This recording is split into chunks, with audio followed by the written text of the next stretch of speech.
ஷாலும் கர்த்தருடைய நாமம் மகிமைப்படுவதாக. கர்த்தருக்குள் பிரியமானவர்களே, வேத வசனம் இப்படியாக சொல்லுகிறது, குற்றமில்லாத இரத்தத்தை நான் காட்டி கொடுத்ததினால் பாவம் செய்தேனே என்றான்.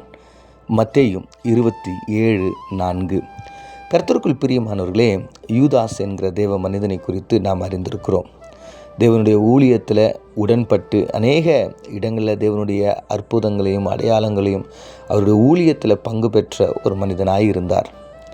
அவர் கடைசியாக ஆண்டவராகிய இயேசு கிறிஸ்துவை முத்தமிட்டு காட்டி கொடுத்து சிலுவையில் அவரை அறைவதற்கு இவர் ஒரு முக்கிய காரணமாக இருந்தார். ஆண்டவராகிய இயேசு கிறிஸ்துவினுடைய சிலுவை பாடுகளை யூதாஸ் பார்க்கிறார், கேட்கிறார். அந்த நிலையை அவர் பார்க்கிறார். ஐயோ, குற்றமில்லாத இந்த இரத்தமாகிய ஆண்டவராகிய இயேசு கிறிஸ்துவை நான் காட்டி கொடுத்ததுனே, நான் காட்டி கொடுத்ததுனால அவர் சிலுவையில் அறைய போகிறாரே, நான் காட்டி கொடுத்ததுனால பரலோக திட்டம் அது அழிஞ்சிடுச்சே, நான் காட்டி கொடுத்ததுனால அநேக விஷயங்களை நான் இழக்கும்படியாக நான் இருந்துட்டேனே. ஆண்டவர் அடிகளை வாங்குகிறார், அவர் அநேக பாடுகளை படுகிறார், அவர் அவமானப்படுத்தப்படுகிறார்.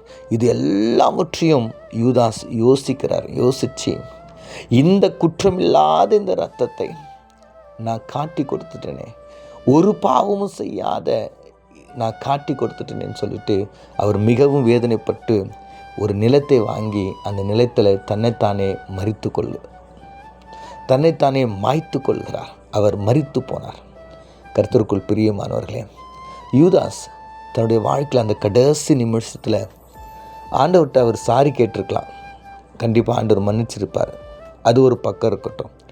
ஆனாலும் அவருக்கு தெரிஞ்சிருந்த ஒரு காரியம் என்னன்னா, அவர் அநியாயமாக அவர் மரிக்கிறார். என்னுடைய பாவத்திற்காக, நான் செய்த பாவத்திற்காக அவர் இவ்வளவு வேதனைப்படுகிறார் என்று அதற்காக அவர் மரித்து போனார்.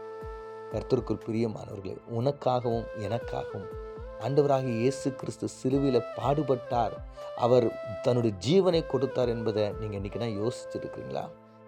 அதை யோசித்து நீங்கள் ஆண்டவருக்கு விருப்பமாக வாழ நினச்சிருக்கிறீங்களா? அந்த சிலுவை பாடுகளை நினச்சி எனக்காக தானே அவர் இப்படி பண்ணார், இனி நான் இந்த பாவம் செய்ய மாட்டேன்னு சொல்லிட்டு எப்போ நான் யோசிச்சிருக்கீங்களா? ஒருவேளை யோசிக்கலைன்னா இப்போ தந்து யோசித்து ஆண்டவருடைய சமூகத்தை நாம் சேருவோம். எங்களை அதிகமாய் நேசிக்கிறீங்க நல்ல தகப்பனே. நாங்கள் தியானித்த வசனத்தின் பிரகாரம் ஆண்டவரே, எங்களுடைய பாவத்திற்காக நீர் மரித்தீர் என்பதை உணர்ந்து பாவத்தை விட்டு ஆண்டவரே நாங்கள் பரிசுத்தமாய் வாழ எங்களுக்கு உதவி செய்யும்படியா இயேசுவின் மூலம் ஜெபிக்கிறோம் நல்ல பிதாவே, ஆமீன்.